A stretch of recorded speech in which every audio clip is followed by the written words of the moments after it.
नमस्कार शेतकरी मित्रांनो, बंधूंनो, आपल्या बळीवंश या यूट्यूब चॅनलमध्ये सर्वांचे हार्दिक हार्दिक स्वागत. मित्रांनो, आज 11 एप्रिल 2026 आपण देशासह राज्यात जून ते सप्टेंबर 2026 या दक्षिण पश्चिम मान्सूनच्या पावसाचं वितरण कसं असेल या संदर्भातला हा व्हिडिओ आहे. त्यामुळे व्हिडिओ मोठा होईल. मित्रांनो, शेवटपर्यंत पहा. आपल्या राज्यात, आपल्या जिल्ह्यात पावसाचं वितरण कसं असेल या संदर्भातली माहिती सांगणारा हा व्हिडिओ आहे. वेगवेगळे मॉडेल आपल्याला या ठिकाणी जे संकेत देत आहेत ते विश्लेषण आपणासमोर मी करणार आहे. मित्रांनो, हे NMME याचं मॉडेल आहे.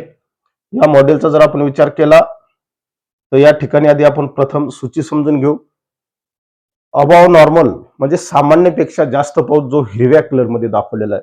फिकट हिरव्यापासून डार्क हिरवा जर असेल तर अधिक पाऊस आहे मित्रांनो. त्यानंतर बिलो नॉर्मल सामान्य पावसापेक्षा कमी पाऊस किंवा मायनस पाऊस पर्जन्यमान ही बिलो नॉर्मल मध्ये दाखवतं.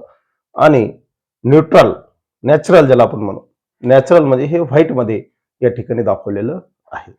कमी नाही आणि जास्त नाही अशा पद्धतीचा तो पाऊस आहे.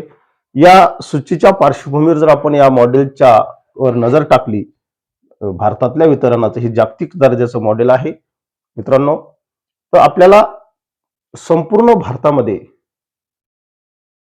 बिलो नॉर्मल पाऊस दाखवत आहे. बिलो नॉर्मल म्हणजे सामान्यपेक्षा कमी पाऊस. याचा अर्थ पाऊसच नाही असं नाही मित्रांनो. पावसाचं वितरण कमी असणार आहे. पाऊस हा सरासरीच्या कमी होणार आहे, म्हणजे मायनस होणार आहे. सरासरी सुद्धा पाऊस यावर्षी गाठवणार नाही, हा अंदाज या NMME या मॉडेलने व्यक्त केलेला आहे. या ठिकाणी आपल्याला हिरवा कलर दिसतो. पूर्व भारतामध्ये चांगला पाऊस पडेल.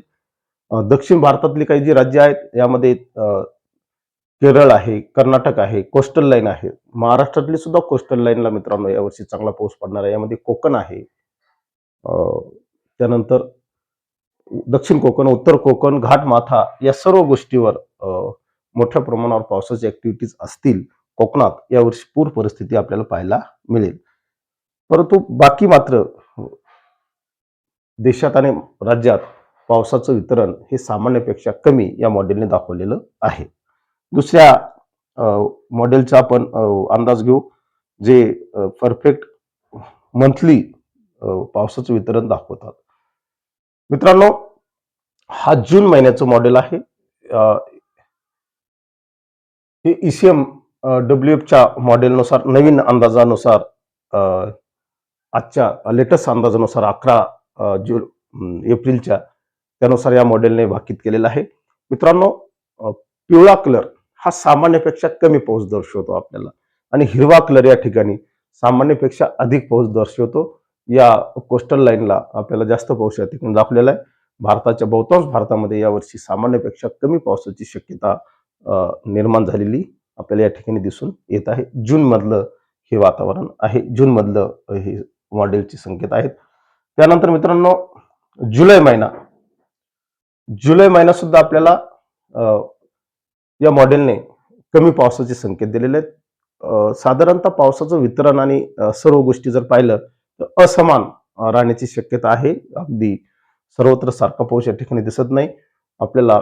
जुलैमध्ये सुद्धाच या मॉडेलने कमी पावसाचे संकेत दिलेले आहेत. त्यानंतर ऑगस्ट मध्ये पाहू. ऑगस्टचा महिना जर आपण पाहिला तर ऑगस्टमध्ये सुद्धा महाराष्ट्रात सामान्यपेक्षा कमी पावसाचे संकेत म्हणजे बिलो नॉर्मल हे दिलेले आहेत. अशा पद्धतीचं या महिन्यात सुद्धा आपल्याला वितरण या मॉडेलने दाखवलेलं आहे. त्यानंतर आपण सप्टेंबरचा जर महिना पाहिला तर सप्टेंबरच्या महिन्यात सुद्धा पिवळा कलर आपल्याला महाराष्ट्रामध्ये दिसत आहे. म्हणजे बिलो नॉर्मल म्हणजे सामान्यपेक्षाच कमी पाऊस एकूण, म्हणजे या वर्षीचं जर आपण एक नजर टाकली मित्रांनो, जून ते सप्टेंबर महाराष्ट्रातल्या पर्जन्यमानावर, तर सामान्यपेक्षा कमी पाऊस होण्याची शक्यता आहे. सामान्यपेक्षा कमी पाऊस म्हणजेच दुष्काळ नसतो, दुष्काळजन्य परिस्थितीचा सामना कधी कधी करावा लागतो. अशा कालखंडात दोन पावसामधले अंतर खूप मोठं असतं, खंड पडत असतात, खंडवृष्टी होत असते, विस्कळीत स्वरूपाचा पाऊस होत असतो. आपल्याला या ठिकाणी ग्रीन दाखवलेलं म्हणजे मित्रांनो, यावर्षी एक जमेची बाजू आहे.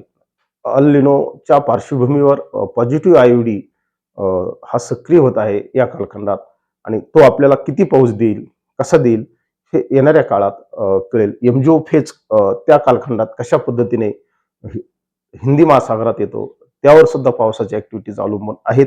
त्यामुळे सातत्याने आपल्याला या सर्व हवामान अंदाजाकडे लक्ष केंद्रित करावं लागेल. सातत्याने आपल्याला अपडेट पाहावी लागतील, कारण हे दीर्घ पल्ल्याचा अंदाज आहे. यामध्ये चेंजेस होण्याची शक्यता दाट असते. मित्रांनो, हे सर्व या मॉडेलनुसार मी केलेलं हे विश्लेषण आहे. तुम्हाला अधिक माहितीसाठी IMD ला फॉलो करा. एवढंच या निमित्ताने सांगतो. थांबतो. जय हिंद, जय महाराष्ट्र.